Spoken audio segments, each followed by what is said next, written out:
Green hydrogen രംഗത്ത് വലിയ മുന്നേറ്റങ്ങളിലേക്ക് Keralam.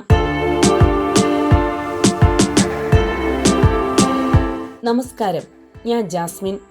Green hydrogen അടിസ്ഥാനമാക്കിയുള്ള ശുദ്ധ ഊർജ സാങ്കേതിക വിദ്യയിൽ കേരളം വലിയ മുന്നേറ്റങ്ങൾ കൈവരിക്കാനൊരുങ്ങുന്നു എന്നതിന്റെ സൂചനകൾ ലഭ്യമായി തുടങ്ങി. കൊച്ചിയിൽ ദക്ഷിണേന്ത്യയിലെ ആദ്യ green hydrogen filling station commission ചെയ്തതും കൊച്ചി അന്താരാഷ്ട്ര വിമാനത്താവളത്തിൽ ഹൈഡ്രജൻ പവർ ബസ്സുകൾ അവതരിപ്പിച്ചതും സംസ്ഥാനത്തെ ശുദ്ധഗതാഗതത്തിലേക്കുള്ള മാറ്റത്തിന്റെ പ്രധാന ഘട്ടങ്ങളായാണ് വിലയിരുത്തപ്പെടുന്നത്. ഹൈഡ്രജൻ ഇന്ധനം ഉപയോഗിച്ചുള്ള പൊതുഗതാഗത സംവിധാനങ്ങൾ വ്യാപിപ്പിക്കാനുള്ള പദ്ധതികളും കേരളം മുന്നോട്ട് വയ്ക്കുന്നു. വിമാനത്താവളങ്ങൾ കേന്ദ്രീകരിച്ചുള്ള ഇക്കോ ഫ്രണ്ട്ലി ട്രാൻസ്പോർട്ട് സംവിധാനം വികസിപ്പിക്കുക എന്നതാണ് പ്രധാന ലക്ഷ്യം. സംസ്ഥാനത്ത് ആരംഭിച്ച ശ്രദ്ധേയ പദ്ധതിയാണ് കൊച്ചി അന്താരാഷ്ട്ര വിമാനത്താവളത്തിൽ അവതരിപ്പിച്ച ഹൈഡ്രജൻ ബസ്സുകളും ഫില്ലിംഗ് സ്റ്റേഷനും.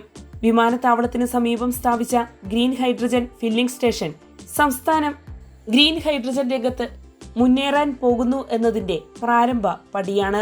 ജലത്തെ ഇലക്ട്രോളിസിസ് വഴി വിഭജിച്ച് ഹൈഡ്രജൻ ഉൽപ്പാദിപ്പിക്കുന്ന സാങ്കേതിക വിദ്യയാണ് കൊച്ചി അന്താരാഷ്ട്ര വിമാനത്താവളത്തിന് സമീപം സ്ഥാപിച്ചിരിക്കുന്ന ഗ്രീൻ ഹൈഡ്രജൻ ഫില്ലിംഗ് സ്റ്റേഷനിൽ ഉപയോഗപ്പെടുത്തുന്നത്. സോളാർ ഊർജ്ജം ഉപയോഗിച്ച് ഉൽപാദനം നടത്തുന്നതിലൂടെ കാർബൺ വിമുക്തമായ ഇന്ധനം ലഭ്യമാകുന്നു. ഈ ഹൈഡ്രജൻ ഉപയോഗിച്ച് വിമാനത്താവളത്തിനകത്ത് യാത്രക്കാരെ കൊണ്ടുപോകുന്നതിനുള്ള ബസ്സുകൾ പ്രവർത്തിപ്പിക്കാനാണ് പദ്ധതി. തുടക്കഘട്ടത്തിൽ കുറച്ചു ബസ്സുകളാണ് ഉൾപ്പെടുത്തിയിരിക്കുന്നത്. കൊച്ചി അന്താരാഷ്ട്ര വിമാനത്താവളം ഇന്ത്യയിൽ ആദ്യമായി ഹൈഡ്രജൻ പവർ ബസ്സുകൾ അവതരിപ്പിക്കുന്ന വിമാനത്താവളം എന്ന പേരിൽ ശ്രദ്ധ നേടിയിരിക്കുകയാണ്. യാത്രക്കാരുടെ ഷട്ടിൽ സർവീസിനായാണ് ഈ ബസ്സുകൾ ഉപയോഗപ്പെടുത്തുന്നത്. ഈ പദ്ധതി കേരള ഹൈഡ്രജൻ വാലി ഇനിഷ്യേറ്റീവ്, ദേശീയ ഗ്രീൻ ഹൈഡ്രജൻ മിഷൻ എന്നിവയുടെ ഭാഗമായാണ് നടപ്പാക്കുന്നത്.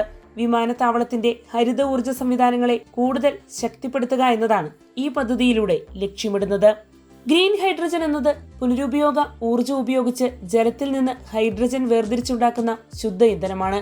ഇത് ഉപയോഗിക്കുമ്പോൾ കാർബൺ ഉൽപാദനമില്ല, പരിസ്ഥിതി മലിനീകരണവും വളരെ കുറവ്. ഗതാഗത മേഖലയിലെ ഫോസിൽ ഇന്ധന ആശ്രിതത്വം കുറയ്ക്കാൻ ഇത് ഏറെ സഹായകരമാണ്. അങ്ങനെ ഗതാഗതവും വ്യവസായവും കൂടുതൽ ശുദ്ധ ഊർജത്തിലേക്ക് മാറാൻ ഗ്രീൻ ഹൈഡ്രജൻ വഴിതുറക്കുന്നു. കേരളം ഇതിനകം തന്നെ പുനരുപയോഗ ഊർജ്ജ രംഗത്ത് ശ്രദ്ധേയ പ്രവർത്തനങ്ങൾ നടത്തുന്ന സംസ്ഥാനമെന്ന നിലയിൽ ദേശീയ തലത്തിൽ പേരെടുത്തിട്ടുണ്ട്. സോളാർ അടിസ്ഥാനമാക്കിയ വിമാനത്താവള പ്രവർത്തനത്തിനു പിന്നാലെ ഹൈഡ്രജൻ ഇന്ധനത്തിലേക്കുള്ള കടന്നുവരവ് വലിയ മാറ്റം തന്നെയാണ്. വിമാനത്താവളങ്ങൾക്കു പുറമെ ഭാവിയിൽ പൊതുഗതാഗത മേഖലയിൽ കൂടുതൽ ഹൈഡ്രജൻ വാഹനങ്ങൾ ഉൾപ്പെടുത്താനുള്ള സാധ്യതയും സംസ്ഥാന സർക്കാർ പരിശോധിച്ചു വരികയാണ്.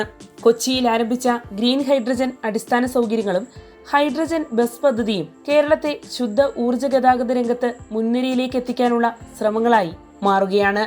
കാർബൺ വിമുക്ത ഗതാഗത സംവിധാനത്തിലേക്കുള്ള ഈ മാറ്റം സംസ്ഥാനത്തിന്റെ ഭാവി ഊർജ്ജ നയത്തിൽ നിർണായക ഘടകമായി തീരും.